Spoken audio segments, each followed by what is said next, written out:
এই দুনিয়াতে এখন ভালো মানুষ পাওয়া বড়ই দুষ্কর। আমি মাকে ভালো মানুষের কাতারের মধ্যে ফেলাইতে পারতেছি না, দুঃখিত। উনি একবার এই বাচ্চাটার 20 সপ্তাহ প্লাস মাইনাস 1 উইক, উনি একবার এই বাচ্চাটার যখন 2 থেকে আড়াই মাস বয়স, তখনও ফার্মেসি থেকে বাচ্চাটা নষ্ট করার জন্য ওষুধ খায়। তো উনি ভাগ্যক্রমে বাচ্চাটা বেঁচে যায়, আর উনিও মনে করেছে যে বাচ্চাটা মারা গেছে। এখন উনি 20 উইকের মধ্যে বাচ্চার নড়াচড়া পেয়ে আসছে। এসে উনি আলট্রা করে দেখে 20 উইকস, তখনও উনি আবার ওষুধ খাইয়ে আসে বাচ্চাটা মেরে ফেলার জন্য। তারপর ওনাকে কত বোঝানোর চেষ্টা করলাম, একটা বাচ্চা অনেকে পায় না, অনেকে কত হা হা করে মারা যায় একটা বাচ্চার জন্য। আপনি তো পেয়েছেন, আপনি রাখেন বাচ্চাটাকে, কিন্তু কে শোনে কার কথা? উনি বাচ্চাটাকে নষ্টই করবে।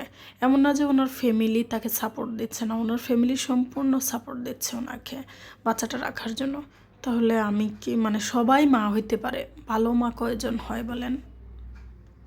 তারপর ওনাকে বললাম যে আপনার ফ্যামিলির পার্সন, আপনার হাজব্যান্ড সবাই আপনাকে সাপোর্ট দিচ্ছে যে বাবুটা রাখেন। ওনার একটাই কথা যে ম্যাডাম, আমার এমন একজন আত্মীয়র বিয়ে হয়েছে, সে আমার মেয়ের বয়সী, এখন তার গর্ভ বাচ্চা হবে, আমার গর্ভ বাচ্চা হবে, এটা কেমন দেখায়? মানুষ কি বলবে, সেই জন্য উনি বাচ্চাটা নষ্ট করে ফেলবে। এমন মানুষ হয় দুনিয়াতে।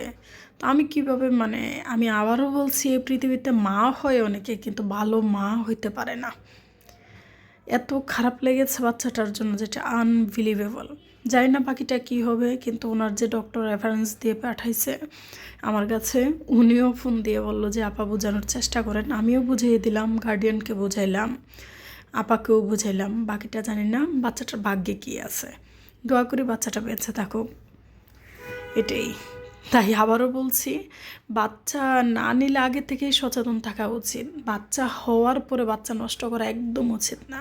আমরা তো মরতে হবে, তাই না? এই দুনিয়াতে আমরা কি করে গিয়ে কি জবাব দেব আল্লাহর কাছে? আমরা তো একদিন না একদিন এই দুনিয়া ছাড়তেই হবে। আর কোনো উপায় আছে আমাদের? এই দুনিয়া তো মিথ্যা, পরকালটা তো সত্যি, তাই না? তাহলে আমরা কেন এই খারাপ কাজগুলো করি?